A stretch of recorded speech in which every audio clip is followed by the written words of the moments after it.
உலகத் தமிழர்களுக்கு வணக்கம். இது கலாட்டா நெட்டிசன் யூடியூப், ஃபேஸ்புக், ட்விட்டர் எல்லாத்துலயும் இப்ப பார்க்கலாம். இப்ப அன்புடன் ஆனந்தி ஃபேஸ்புக் பேஜ்லயும் சிறப்பு நேர்காணல் போயிட்டுருக்கு. இப்ப நம்ம பார்க்க இருக்கக்கூடிய சிறப்பு நேர்காணல் இந்த புத்தாண்டு சிறப்பு நிகழ்ச்சியா தான் வருது. அனைவருக்கும் முதலில் ஆங்கில புத்தாண்டு நல்வாழ்த்துக்கள். நம்மிடையே இருக்கிறாங்க யாரு அப்படின்னா, பிரபலம் அவங்க விஜே, ஆர்ஜே இல்ல எழுத்தாளர் இந்த மாதிரி நிறைய பன்முகங்கள் இருக்கு அவருக்கு. அவர்தான் நம்ம நன்னதர்தன் அன்புடன் ஆனந்தி அவர்கள். வணக்கம் மேடம், எப்படி இருக்கீங்க? வணக்கம் வணக்கம், நான் நல்லா இருக்கேன். கலாட்டா நெட்டிசன் நேயர்கள் மற்றும் உலக தமிழ் நேயர்கள் அனைவருக்கும் புத்தாண்டு நல்வாழ்த்துக்கள். நான் நல்லா இருக்கேன், நீங்க எப்படி இருக்கீங்க? நல்லா இருக்கேன். சரி, நம்ம ஒரு சிறப்பு நேர்காணல் சில ஃபியூ கொஸ்டின்ஸ் பேசுவோம். ரொம்ப பழக்கப்பட்ட கேள்விகள் தான், உங்களை நார்மலா சுத்தி இருக்கிறது தான். முதல்ல இந்த அன்புடன் ஆனந்தி அப்படிங்கிற பெயர் எப்படி வந்துச்சு? அதுக்கு என்ன காரணம்? ஏதாவது நியூமராலஜி இருக்கா, இல்ல வெற்றி பெறணும் அப்படின்னு வச்சிருக்கீங்களா? அதை பத்தி இல்ல இல்ல, அதுல எல்லாம் எனக்கு நம்பிக்கையே கிடையாது. அப்படி இல்ல. நான் முதல்ல கவிதைகள் எழுதும் பொழுது நான் வெறும் ஆனந்தின்னு எழுதிட்டு இருந்தேன்.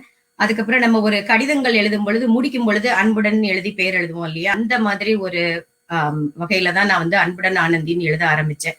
அதுவே நின்னு போச்சு. அந்த பெயரே எனக்கு இப்போ எல்லாருக்குமே இப்ப அன்புடன் ஆனந்தின்னா தெரியுதுன்னு அந்த மாதிரி வச்சுக்கிட்டேன். அது புனை பெயராவே மாத்திக்கிட்டேன் நான் இப்போ. நன்றி மேம்.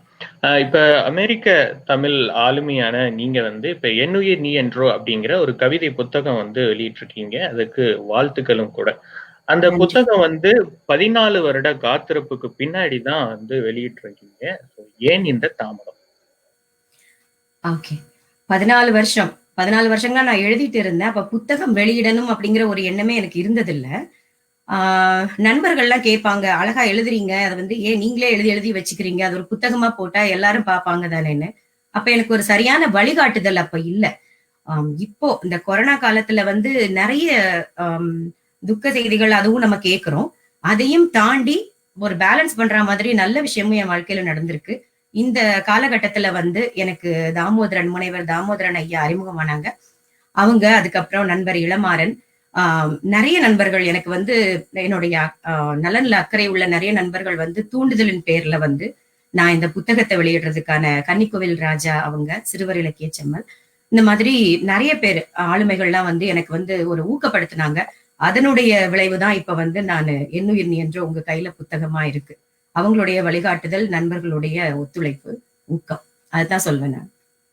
நன்றி மேடம். அடுத்தது கேள்வி கூட மோரர்லஸ் அதோட ரிலேட்டட் தான். உங்களோட என்னுயிர் நீ என்றோ அப்புறம் அந்த கவிதை நூல் வெளியீட்டு விழா பாத்தீங்க அப்படின்னா இணையத்திலேயே பிரம்மாண்டமா வெளியானுச்சு. நானும் அதுல கலந்திருந்தேன். நான் அதுக்கு முன்னாடி இந்த மாதிரி ஒரு புத்தக வெளியீட்டை பார்த்தது இல்ல. நடந்திருக்கா அப்படிங்கிறது கூட தெரியல. ஏன்னா அவ்வளவு பிரம்மாண்டமா இருந்துச்சு. கூட்டமும் பாத்தீங்க அப்படின்னா துவக்கத்துல இருந்து இறுதி வரையிலும் ஒரு கலையாம இருந்துச்சு அப்படின்னு கூட சொல்லலாம். இந்த ரசிகர்கள், இந்த வாசகர்கள், அவங்களுடைய அந்த அன்பும் கூட அதுல இருந்துச்சு. சோ இந்த பிரம்மாண்ட வெற்றிக்கு காரணம் என்னன்னு நினைக்கிறீங்க? மொத்தத்துல அன்புதான். அதாவது என்ன சொல்வேன்னா, அன்பு கொடுத்தா அன்புதான் திருப்பி கிடைக்கும், அன்பை விதைச்சா அன்புதான் திரும்பி கிடைக்குங்கிறது என் வாழ்க்கையில நான் கத்துக்கிட்ட பாடம்னே சொல்வேன் நானு. நான் நான் கேட்கறதுக்கு முன்னாடியே திணை அமைப்பு முதல்ல சொல்ல விருப்பப்படுறேன் நானு. அதை சார்ந்த பிரபு, ரவி, பாலா, திரு இளமாறன், நீங்க கலாட்டா நெட்டிசன் அது சார்ந்த வியன், நீங்க எல்லாருமே ஒரு ஒரு சின்ன விஷயம் தான். நம்ம இந்த மாதிரி புத்தகம் வெளியிட போறோம்னே முதல் ஆளா எனக்கு எதுவுமே கேட்காமலே எல்லாமே நடந்துச்சு. அது நான் அதை எப்படி எடுத்துக்கிறதுன்னு தெரியல. ஒரு அன்போட விளையாதான் அது நினைக்கிறேன் நானு. அதே மாதிரி அறிவுமதி அண்ணா புத்தகத்துக்கு அணிந்துரை எழுதி கொடுத்தாங்க. அதே சமயத்துல அண்ணா இதை வெளியிடணும் புத்தகத்தைன்னு கேட்டேன். கண்டிப்பா செய்யறேமான்னு சொல்லி அவங்களும் வந்தாங்க. தாமோதரன் ஐயா, கன்னிக்கோவில் ராஜா, அதுக்கப்புறம் சங்கத்தமிழ் இலக்கிய பூங்காவை சார்ந்த நீலகண்ட தமிழன் ஐயா, நம்ம அனந்த சயனம் ஐயா, எல்லாருமே வாழ்த்துறை, நம்ம சத்யநாராயண் அவர்கட்டும், வேற ரவி, நம்ம திணை ரவியும் வந்தாங்க. நிறைய பேரு வாழ்த்துறை கொடுத்தாங்க. நம்ம சார்ல்ஸ்ன்னு சொல்லி அவர் ஜி தமிழ் டிவியோட ஆளுமை. அவங்க எல்லாருமே நம்ம கேட்டோங்கிற ஒரே வார்த்தைக்காக இந்த நிகழ்ச்சியை ரொம்ப சிறப்பா ஆக்கி கொடுத்தாங்க. இது என்னுடைய இது நான் தனியா எதையுமே நான் இதுல பார்க்கல. இது ஒரு கூட்டு முயற்சி, நண்பர்கள் கரம் கோர்த்து நடந்த ஒரு நிகழ்ச்சி. அது ஒரு திருவிழா மாதிரி ஆயிடுச்சு. அது நல்ல வெற்றியில முடிஞ்சது. அப்படிதான் நான் சொல்லுவேன். அவங்களுடைய அன்புதான் காரணம் இருக்கு. நீங்க கூட சொல்லியிருந்தீங்க அமெரிக்கன் தமிழ் ரேடியோ கூட உங்களுக்கு வந்து ஆமா involvement அவங்க இருக்காங்க. எஸ் சாரி அவங்கள நான் விட்டுட்டேன். அமெரிக்கன் தமிழ் ரேடியோ அதை சார்ந்த நட்புகள் எல்லாருமே, அதாவது ஒவ்வொருத்தருமே வந்து அதுல லக்ஷ்மி கனகலட்சுமி குறிப்பா அவங்க எல்லாருமே வந்து பின்புலமா இருந்து இந்த நிகழ்ச்சியோடைய வெற்றிக்கு முழுக்க முழுக்க காரணமா இருந்தாங்கன்னு தான் சொல்லுவேன். நன்றி. அடுத்த கேள்வி என்ன அப்படின்னா, நீங்க கலந்து கொள்ளக்கூடிய, இல்ல தலைமை தாங்கக்கூடிய நிகழ்ச்சிக்கெல்லாம் பார்த்தீங்க அப்படின்னா, நீங்க மட்டும் இல்லாம ஒரு கூட்டமா தான் வந்து போறீங்களாமே? உண்மையா? ஆமா. நம்ம ஃப்ரெண்ட்ஸ் எல்லாம் சொல்லுவாங்க. இவங்கள கூப்பிட்டா வந்து பேக்கேஜ் டீல் எல்லாரும் மொத்தமா தான் வருவாங்க அப்படின்னு சொல்லிட்டு. என்ன பொறுத்தவரைக்கும் எனக்கு ஏதாவது ஒரு வாய்ப்பு கிடைச்சதுன்னா, நான் அவங்கள கேட்பேன். என் நண்பர்களும் நல்லா எழுதுறாங்க. அவங்களையும் கூட்டிட்டு வரலாமான்னு சொல்லிட்டு. நான் தலைமையேற்றாலும் சரி, நான் கவிதை பாட போனாலும் சரி, குறைஞ்சது ஒரு 5, 6 ஃப்ரெண்ட்ஸாவது என் கூட இருப்பாங்க. அது வந்து எனக்கும் மகிழ்ச்சிய குடுக்கும். அவங்களுக்கும் ஒரு வாய்ப்பா இருக்கும்னு சொல்லிட்டு, அது ஆரம்பத்துல இருந்தே அத செஞ்சுட்டு இருக்கேன். ஏன்னா, எனக்கு வந்து சில பேரால வாய்ப்பு கிடைச்சுச்சு. அதே மாதிரி நம்மளால சில பேருக்கு கிடைச்சா நல்லா இருக்குமே அப்படிங்கிறது தான் ஒரு எண்ணமா இருக்கும். அதுக்கு தான் அப்படி சொல்லுவாங்க. என்ன எப்பவும் கும்பலா தான் வரும். அதுதான் உங்க வெற்றிக்கு காரணம்னு கூட நினைக்கலாம். அந்த அன்பை வந்து எல்லாருக்கும் பகிர்ந்தளிக்கிறது. அடுத்த கேள்வி வந்து, உங்களுடைய இந்த கவிதை, கதை, பட்டிமன்றம், அந்த பேச்சு அப்படின்னு பல தளங்கள்ல வந்து அ இயங்கிட்டு இருக்கீங்க. அதுவும் இந்த கொரோனா காலத்துல இந்த மாரியான டைம் மேனேஜ்மென்ட், இந்த தமிழ் சேவை புரியறதுக்கு உங்களுக்கு எப்படி அந்த டைம் மேனேஜ்மென்ட்? ஓகே. இந்த கேள்விய நெறைய ஃப்ரெண்ட்ஸும் கேட்டிருக்காங்க. எப்படி சமாளிக்கிற நீ? அப்படின்னு சொல்லி கேட்டிருக்காங்க. ஆக்சுவலா you have to choose your own பேட்டில்ன்னு சொல்லுவாங்க இல்லையா? அத தான் நான் சொல்ல விரும்புறேன். எப்படின்னு கேட்டீங்கன்னா, எனக்கு ஒரு பிரையாரிட்டின்னு செட் பண்ணி வச்சுக்கிறேன் எப்பவுமே. முதல்ல வந்து நம்ம குடும்பம். அதுக்கப்புறம் என்னுடைய அலுவலகம். அதுக்கு அடுத்து வந்து கலை உலகம். அந்த கலை உலகத்துல இருக்கிற ஆர்வக் கோளாறுனால நான் வந்து கிட்டத்தட்ட ஒரு 2ல இருந்து 3 மணி நேரம் தினம் அதுக்கு செலவு பண்றேன். அதுக்கு முக்கிய காரணமா என்னோட குடும்பத்தோட ஒத்துழைப்பும் நான் சொல்லுவேன். ஏன்னா அவங்க மனசு வைக்கலன்னா இப்ப என்னால இவ்வளவு இயங்க முடியாது. அத ஒரு பிரையாரிட்டைஸ் பண்ணிக்கணும். அதுதான் நான் சொல்ல விரும்புறேன். அது நேர மேலாண்மை. இப்ப அது மாரி எல்லாத்தையும் ஒத்துக்க மாட்டேன். இப்ப எல்லாத்தையும் நானும் ஜெயிலுக்கு போறேன் இந்த மாதிரி எல்லாத்தையும் கிடைச்ச வரைக்கும் லாபம்னு எல்லாத்தையும் அள்ளி போட்டுட்டு அப்புறம் தலைய பிச்சுட்டு இருந்தோம்னு வச்சுக்கோங்களேன். அது சரியா வராது. அதனால ஆம், எது என்னால முடியுமோ அது எடுத்தத 100% குடுக்கணும்னு நினைப்பேன். That's my deal. சரி, அடுத்த கேள்வியும் கூட மோரல்லஸ் அந்த மாரி தான் வந்து உங்க குடும்பத்த பத்தி தான் கேட்கலான்னு நெனச்சிருந்தேன். இதுக்கு பின்னாடி எந்த அளவுக்கு உங்க குடும்பமும், உங்க நண்பர்களும் உங்களுக்கு சப்போர்ட்டா இருக்காங்க? குடும்பம். முதல்ல என் கணவருக்கு சுபையா அவங்களுக்கு நன்றி சொல்ல கடமைப்பட்டிருக்கேன். ஏன்னா, அவங்க எப்பவுமே வந்து இந்த இலக்கியம் பத்தி அவங்களுக்கு அதிகமா ஒரு பரிச்சயம் இல்லைன்னா கூட, என்னுடைய எல்லா முயற்சிகளுக்கும் எந்த தடையும் சொன்னது கிடையாது. ஊக்கமும் படுத்துவாங்க. சரி நான் இத பண்ணலான்னு இருக்கேன். நீங்க என்ன நினைக்கிறீங்கன்னா, கட்டாயம் பண்ணு அப்படிங்க. தப்போ ரைட்டோ உனக்கு பிடிச்சிருக்கா பண்ணு. அப்படின்னு சொல்லி ஊக்கப்படுத்துற ஒரு நல்ல ஜீவன். அது நான் வந்து அ மகிழ்ச்சியா இருக்கு எனக்கு. என்னோட குழந்தைங்களுமே அவங்க ரொம்ப எக்ஸைட் ஆயிருவாங்க. நான் ஒரு சின்ன ஒரு 1 நிமிஷம் ப்ரோகிராம் போனாலும், குட் லக் மா அப்படின்னு சொல்லிட்டு, அவ்ளோ ஆசையா வந்து என் குழந்தைங்களும் எனக்கு வந்து ஒரு ஊக்கம் குடுக்குறாங்க. நண்பர்கள் அவங்களுமே நான் குடும்பம்னாலே என் நண்பர்கள எப்பவுமே சேர்த்துப்பேன். ஏன்னா, நான் வெளிநாட்டுல கிட்டத்தட்ட இப்போ 24 வருஷமா இருக்கிறேன். என்னுடைய குடும்பம் உறவுகள் யாரும் இங்க இல்ல. என்னுடைய நண்பர்கள தான் நான் குடும்பமா பார்க்கிறேன். சோ அவங்க நெறைய பேர் எனக்கு வந்து ஊக்கம் குடுத்துருக்காங்க. சோ எல்லாருடைய சப்போர்ட் தான் என்னுடைய இந்த வெற்றிக்கு காரணம்னு நான் நினைக்கிறேன். சூப்பர். நண்பர்களையே குடும்பமா நினைக்கிறீங்க. மகிழ்ச்சி. துபாயில இருந்து பார்த்தீங்க அப்டின்னா, ஒரு உலகம் முழுவதும் இருந்து நெறைய பேர் வந்து கலந்துகிட்ட, தமிழ் மக்கள் கலந்துகிட்ட ஒரு ஏசியன் புக் ஆஃப் ரெக்கார்ட்ஸ் வந்து நடந்தது. அதுல வந்து அமெரிக்கன் சார்பா நீங்க வந்து தலைமை ஏற்று வந்து சாதனை புரிஞ்சீங்க. அதுல நீங்க ஏற்கனவே நாங்க சொன்ன மாரி வந்து எங்களுக்கும் வந்து வாய்ப்பு குடுத்தீங்க. ஸோ நானும் கூட அதுல வந்து கவிதையும், பேச்சும் பண்ணேன். நன்றி. அந்த சாதனை துளிகள் பற்றி எங்கள்ட்ட பகிர்ந்துக்கலாம். அது உண்மையிலேயே வந்து நான் என்னுடைய தனிப்பட்ட சாதனையா நான் ஒத்துக்க மாட்டேன். ஏன்னா நீங்களும் இருந்தீங்க அங்க. ஆ அந்த அவங்க ஸ்ரீ ரோஹிணிங்கிற நட்பு வந்து எனக்கு கால் பண்ணி கேட்டாங்க. இந்த மாதிரி நம்ம ஏசியா புக் ஆஃப் ரெக்கார்ட்ஸ் ஒரு சாதனை பண்ண போறோம். நீங்க வந்து அமெரிக்கா சார்ந்து தலைமை தாங்க முடியுமான்னு கேட்டாங்க. எனக்கு ரொம்ப ஆச்சரியமாவும், மகிழ்ச்சியாவும் இருந்தது. அந்த தோழிக்கு இந்நேரத்துல நான் நன்றி சொல்ல கடமைப்பட்டிருக்கேன். அவங்க சொல்லி ஒரு 1 மணி நேரம் கூட இல்ல. அவங்க வந்து ஒரு 1 மணி நேரம் டைம் குடுத்தாங்க. நான் தலைமை ஏற்றவங்க 15 நிமிஷம் பேசணும்னாங்க. சோ அது தவிர 45 நிமிஷம். ஒரு கிட்டத்தட்ட ஒரு 9 பேர் எடுத்துக்கலாம். ஒரு 5, 5 நிமிஷம் அப்படின்னு பிளான் பண்ணி நான் அப்ரோச் பண்ணேன். எல்லாருமே எதுவுமே கேட்கல என்கிட்ட. பண்ணிரலாம் ஆனந்தி அப்படின்னு சொல்லிட்டு வந்தாங்க. அது வந்து அது எப்பவுமே சரி. நான் ஏதாவது ஒரு விஷயம்னு போனா, நம்ம நட்புகள் வந்து உடனே நான் இருக்கேன் அப்படின்னு வந்துருவாங்க. அதனால அன்னைக்கு அந்த நிகழ்ச்சி வந்து ரொம்ப சக்சஸ்ஃபுல்லா நடந்ததுக்கு இன்க்ளூடிங் யூ அந்த நட்புகள் காரணம். அது என்னுடைய தனிப்பட்ட முயற்சியோ வெற்றியோ கிடையாது, அது கூட்டு முயற்சி சாதனை. நன்றி. எல்லா இதையும் எங்களுக்கே கொடுத்துட்டா அப்புறம் உங்களுக்கு என்னதான் வச்சுக்குவீங்க? பரவாயில்ல. அடுத்த கேள்வி வந்து இத சொல்றது வந்து கொஞ்சம் கஷ்டமா இருக்கும். ஏன்னா ஏதாவது நான் விடுபட்டு இருந்தா நீங்க தயவு கூர்ந்து மன்னிக்கணும். உவமை கவிஞர் சுரதா விருது, சங்க புலவர் விருது, பாவலர் விருது, பாரதியார் விருது, இன்னும் ஏதாவது விட்டிருந்தா நீங்க கூட சேர்த்துக்கலாம். இந்த மாதிரி நிறைய விருதுகள் வந்து வாங்கியிருக்கீங்க. அந்த விருது பெற்ற அந்த தருணம் வந்து எப்படி இருந்துச்சு? சரி. பரவாயில்ல. அது நான் எதையும் வெளியே சொல்லிக்கிறது இல்லைங்க. நான் பெயர் எழுதுறது கூட இன்னைக்கு வரைக்கும் வெறும் அன்புடன் ஆனந்தி தான் போடுவேன். முன்னாடி எதுவுமே நான் போட்டுக்கிறது இல்ல. அதுக்குதான் எங்களை மாதிரி மீடியா இருக்கு. நாங்க தான் வெளியே சொல்லுவோம். நன்றி விவியன். அதாவது சங்க புலவர் விருது பத்தி நான் சொல்ல விரும்புறேன். புலவர் அனந்த சயனம் ஐயா அவங்க வந்து உலக பாவலர் தமிழ் அன்னை தமிழ் பேரவை புதுச்சேரியில வச்சிருக்கிறாங்க. அவங்க வந்து என்னுடைய எழுத்துக்களை தொடர்ந்து படித்தும் அவர் வந்து திடீர்னு அந்த வருஷத்துக்கு இத்தனை பேருக்கு சங்க புலவர் விருதுன்னு உண்டு அவங்க இதுல.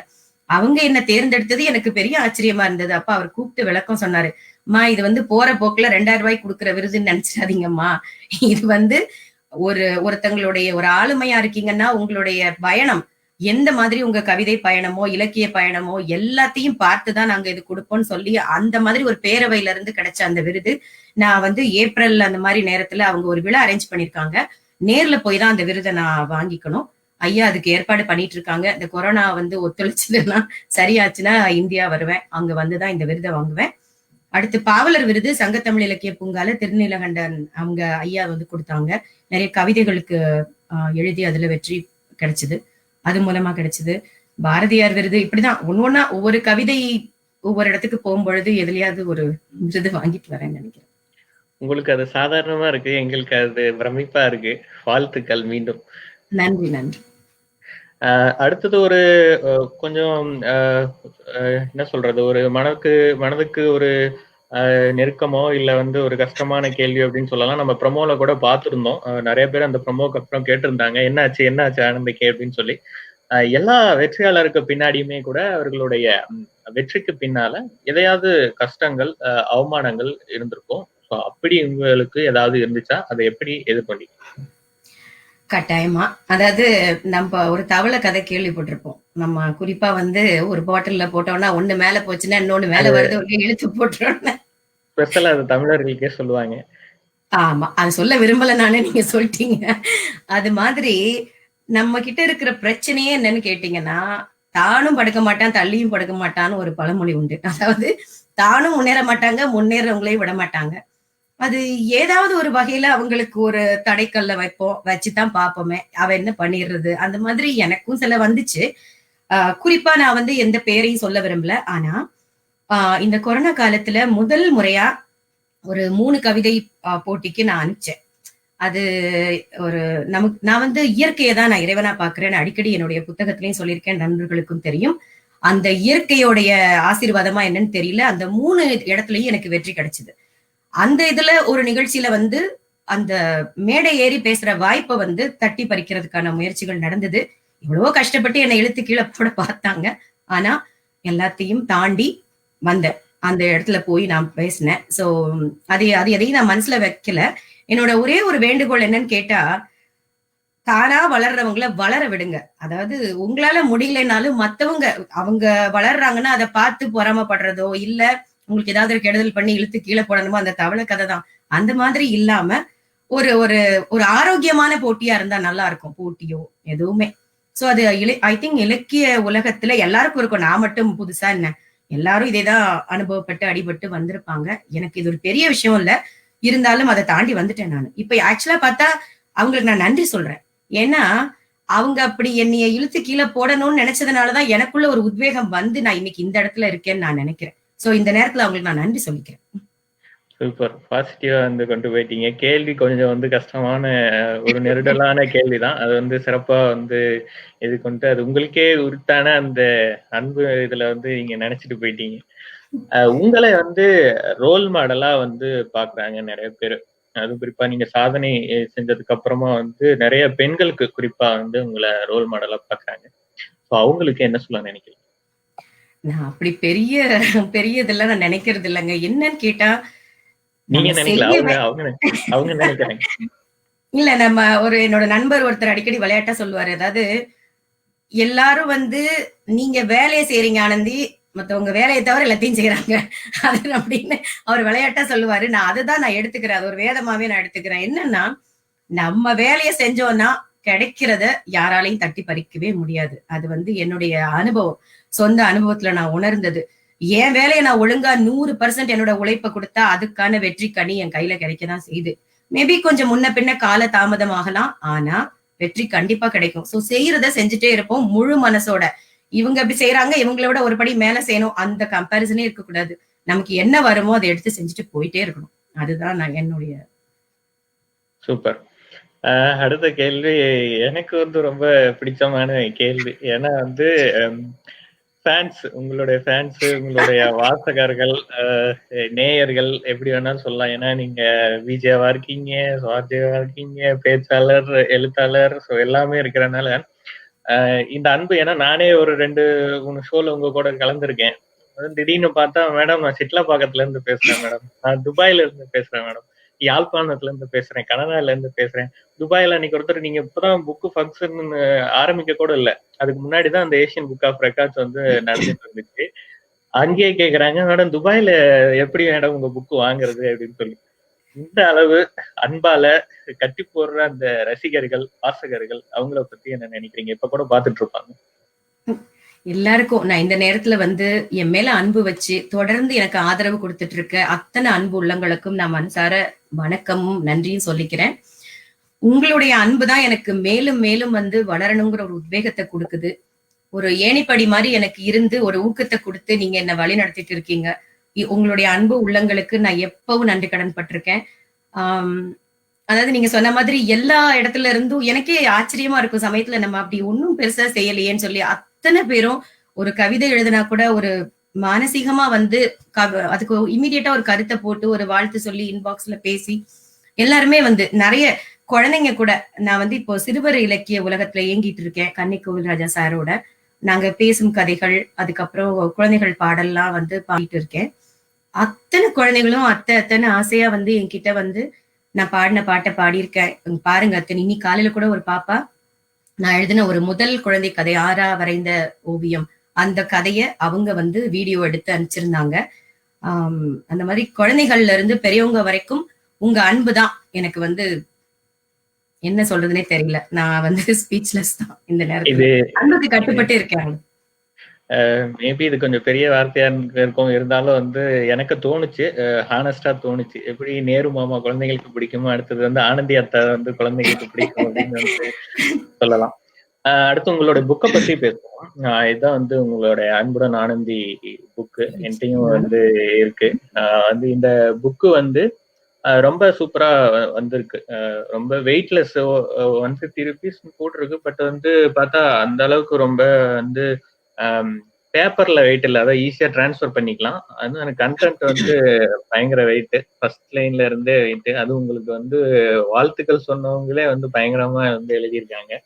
ஸோ இந்த புக்கு வந்து லைப்ரரியில இருக்கு, அதாவது அமெரிக்காவில் மிச்சிகன் ஸ்டேட்ல வந்து லைப்ரரியில இருக்கு. அது தமிழ் புக்கு, ஃபர்ஸ்ட் அது கவிதை புக்கு.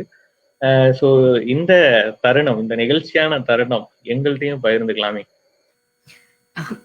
நன்றி வியன். அது வந்து Rochester public library, Rochester hills public லைப்ரரியில என்னுடைய கவிதை புத்தகத்தை ஹிலரி மாரன் அவங்கதான், அவங்களுக்கு இந்த நேரத்துல நான் நன்றி சொல்றேன். அவங்க நம்ம புக்கை வந்து கவிதை புக்கை அக்செப்ட் பண்ணிக்கிட்டாங்க, ரொம்ப மகிழ்ச்சியா ஏத்துக்கிட்டாங்க. அவங்க வந்து ரொம்ப ஒரு ஹோல் ஹார்ட்டடா எனக்கு வந்து வாழ்த்துக்கள் சொல்லி சந்தோஷமா வாங்கி லைப்ரரியில வச்சிருக்கிறாங்க. அது எனக்கு ரொம்ப பெருமையா இருந்துச்சு. நம்மளுடைய ஒரு அயலகத்துல நம்ம இருக்கிறோம், அங்க நம்ம தாய்மொழியில நம்ம எழுதுனத அவங்களும் இந்த நாட்டுல வந்தாரை வாழ வைக்குங்கிற மாதிரி அவங்களும் வந்து எனக்கு அந்த பெருமையை சேர்த்தாங்க. சோ இந்த நேரத்துல அவங்க அந்த லைப்ரரியில இருக்கிற எல்லாருக்கும் என்னோட நன்றிகளை சொல்லிக்கிறேன். ஸோ ராச்செஸ்டர் ஹில்ஸ் பப்ளிக் லைப்ரரியில இருக்கு என்னுடைய புத்தகம். நன்றி. கேள்வி வந்து நிறைவுக்கு வந்துட்டோம் அப்படின்னு சொல்லலாம். நீங்க வந்து ஏற்கனவே இடையில வந்து ஒரு இடத்துல வந்து லைட்டா வந்து கசிய விட்டுட்டீங்க அந்த தகவலை. நீங்க நல்லா பாடவும் செய்வீங்க அப்படின்னு சொல்றாங்க. குழந்தை குழந்தைகள் பாடல் குழந்தை பாடல் சொன்னீங்க.